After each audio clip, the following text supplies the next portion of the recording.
그는 영화 속 남자 주인공의 이름은 총량이고 총량은 이 집 부모를 요해였습니다.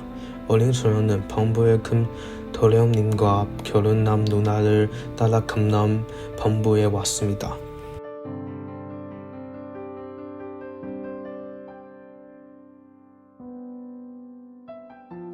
방가에 온 갑자기 앞편을 비우는데 특히 총량의 형부가 갑상심했습니다. 총량은 방부에 와서 매형에게 담배를 데우는 일을 맡겼습니다.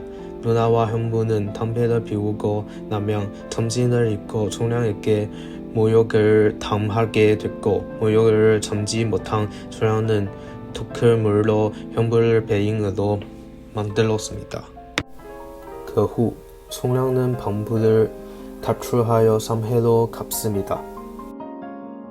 성령이 된 총량은 부유한 부인을 그로되어 싹기를 짓는 석지인 철폐 땅에 가입했습니다. 이때 강남 방가 어르신이 병으로 죽고 큰 도련님은 폐인이었습니다. 그래서 방가의 여인군 방유인은 방가의 주인이 되었습니다.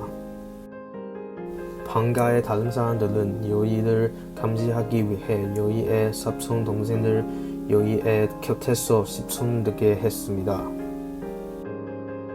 상하이에 있는 철폐당의 무토머리는 방가의 일을 알고 총량을 방가로 돌려보냈고 방가 아가씨를 상하이로 섞여 돈을 가로챘습니다. 그러나 방가로 돌아온 총량은 방가의 큰 아가씨와 뜻대로 사랑하게 되었습니다. 총량은 방가의 큰 아저씨를 섞이고 싶지 않아 혼자 상하이로 돌아갔습니다. 그런데 간배의 보스가 뜻대로 상하이로 데려왔습니다. 철폐당의 사돈들의 안배를 통했습니다. 여인은 총량이 여자를 섞이는 장면을 보았습니다. 이때 여의의 총량에 대한 사랑이 무너지기 시작했습니다. 체념한 여인은 방가로 들어갔고 그녀를 구하러 온 진가의 큰 도련님과 결혼하기로 결정했습니다.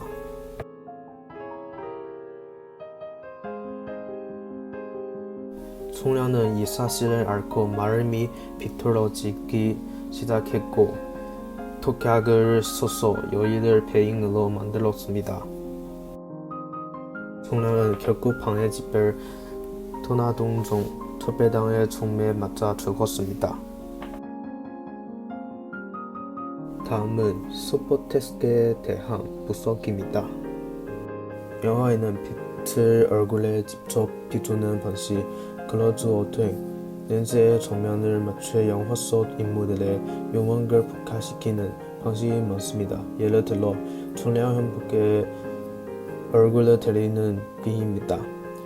총량 형부가 편 때문에 잠시는 혼미해졌고 반대로 자신의 욕망을 충족시켰다는 것을 보여줍니다.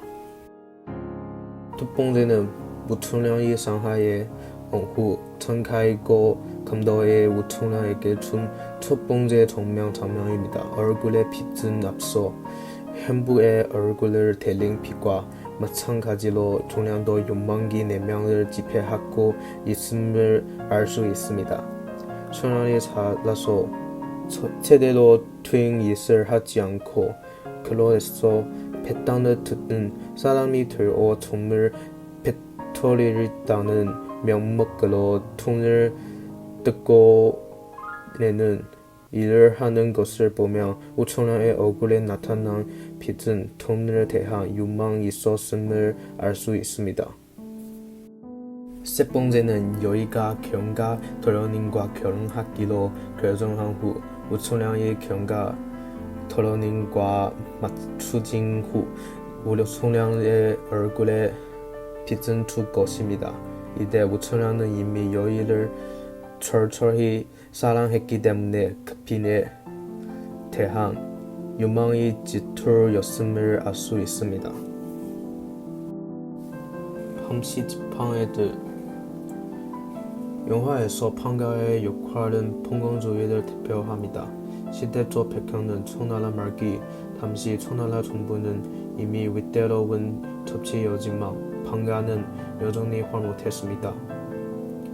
영화의 시작은 어릴 적 여의가 판가의 사탕으로 되어 들어가는 것을 볼 수 있는데 당시 큐종삼 여성은 사탕에 들어갈 수 없습니다.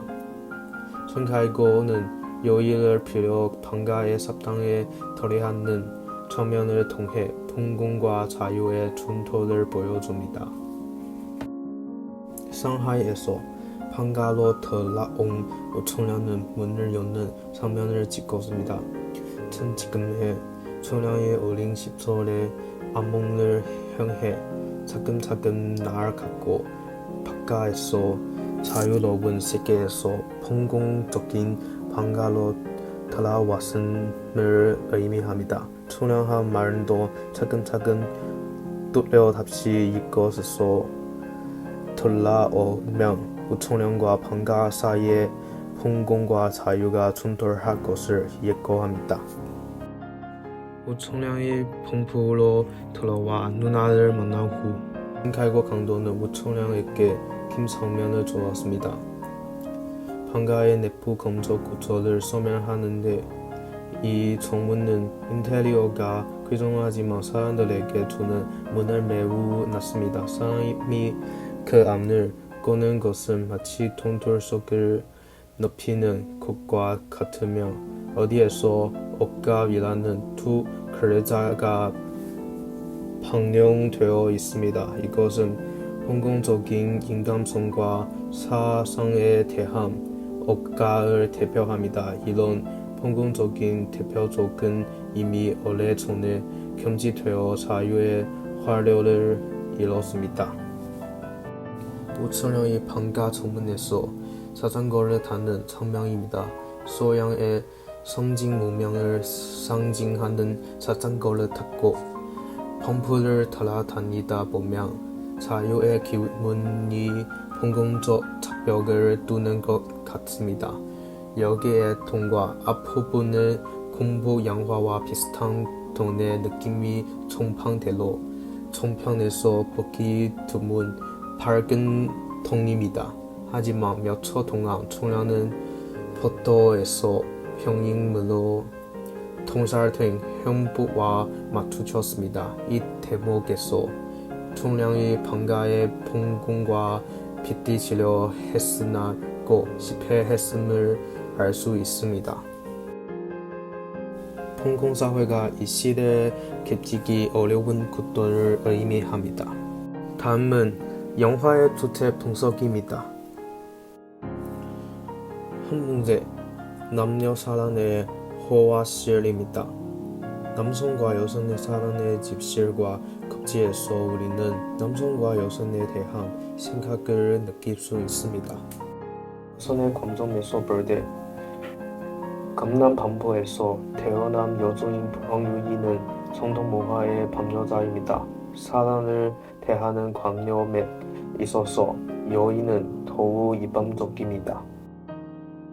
그녀가 우청량을 자신의 사랑의 목표를 삼았을 때 그녀는 옷차림부터 행동, 심지어 자신을 더 예뻐 보이게 하기 위해 다른 남자와 성행위를 하는 등 원래의 생활 방식을 온전히 바꾸었습니다. 그녀는 청동 여성이 가지고 있던 정철관을 완전히 버리고 아름다워 원치는 소망을 완성하기 위해서였습니다. 남자의 감정에서 보면 청량의 사랑은 자기 구원의 감정입니다. 촛배당의 어둠한 감시 아래 이었기 때문에 자유로울 수 없습니다. 하지만 유이에 대한 사랑은 어쩔 수 없습니다. 그것이 그를 사랑과 쾌환탄의 멸시에 빠지게 했고 내적 세계와 외적 세계의 가든에 빠지게 했습니다. 그는 사랑의 위험을 알고 있지만 사랑이 그의 구원을 기릴 수도 있다고 생각합니다. 두 번째, 허와실의 시대적 배경입니다. 펑월이라는 영화의 배경은 20년대의 청나라 왕조의 총멸과 신매혁명의 발발로 정해져 있습니다. 이해 여자가 밤시 춤사에 침입했습니다. 이 줄거리는 첫째, 왕강이 해체되어 도토체계와 윤리체계가 충격과 비극을 상징하고, 둘째, 낡은 봉공질서를 무너뜨리고 여자는 이런 낡은 체계로부터 해방되어 자유를 얻는다는 깊은 의미를 담고 있습니다. 그런 의미에서 영화는 독특한 역사, 문화적 의미를 가지고 있습니다. 세 번째, 일상과 현실의 충돌입니다. 비파란 이 영화는 감도의 여성에 대한 관심과 운명에 대한 방송을 반영하고 있습니다. 여의의 비극은 남군 사회의 여성에 대한 덕과 관련이 있으며, 전통사회는 남존여비의 관념이 강조됐고, 이를 통해 남성 주도의 사회가 형성되고 있습니다. 남자는 가문의 계승자이자 권력자이므로 아내를 맞아 첩을 탈 수 있고, 여자는 삼성사돈의 감상 요령을 따라야 합니다. 그러나 여의도의 등장은 이러한 전통을 어느 정도 깨는 의미 있고, 전통 문화의 방함아이며 사람을 인생의 이상으로 삼고 끊임없이 추구하는 것이 신세대 여성의 작가의식입니다.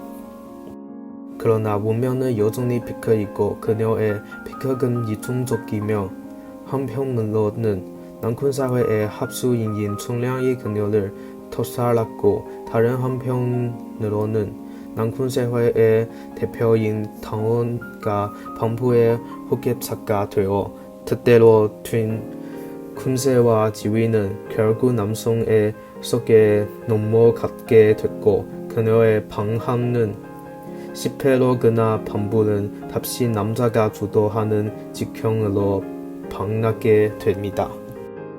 이 이야기에서 여성의 군세와 부를 참여하더라도 그 지위는 오래가지 못하고 남성 주도의 사회에 의해 억압될 수밖에 없습니다. 세대가 바뀌고 거듭하게 방랑하는 여성은 결국 새로운 시대의 희생양입니다. 남녀 사랑의 비실과 급지, 시공간을 만드는 지실과 허구는 모두 이상과 현실이 충돌한 결과입니다. 펑월이라는 영화의 전카이거의 표의적 성격이 크게 다른 갑작으로, 그는 사람의 협실을 이용하여 인간적인 지실과 여성의 시대에 정항하는 어려움을 표현합니다.